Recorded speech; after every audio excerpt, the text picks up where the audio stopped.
来，乡亲啊，继续要来看是这个立营航空飞到厦门的班机，竟然有旅客摕这个阳性的证明，拢已经喂着病毒啊，竟然阁会当坐这个无人机。这个5月31日，一架为松山机场飞到厦门的班机，到当地了后，验出着无人机顶有2个旅客来确诊，但是其中一个女性的旅客，伫台湾要坐飞机进前，都提出着 PCR 检测是阳性喂着病毒的报告，想袂到上尾啊也是顺利登就飞机。这个立营航空是谴责这个旅客，明明知影家己已经确诊喂着病毒了，竟然阁来坐无人机。不过这个立营航空嘛来承认讲，因的地勤人员在看资料的时阵疏忽了，才会让这个旅客来坐无人机。今日松山机场，不管是国内线还是国际线，逐工人拢真侪，嘛，或者个机场的人员真紧张，全副武装，ยัง有一个确诊的人客出港。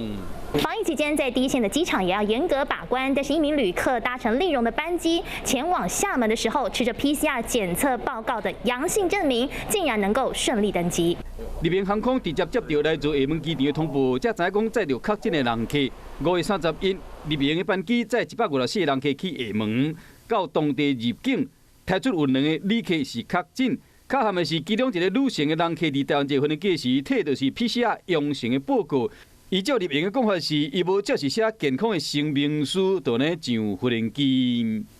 他自己本身真的也太过分了啦！已经拿到确诊了，他还要这样出来。立荣航空你也要负责，你为什么还让他登机？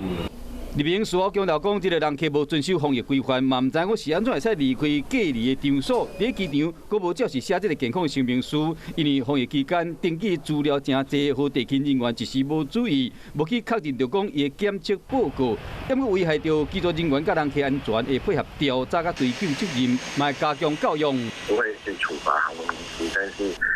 这边要看如何未来能避免这样的一个事情。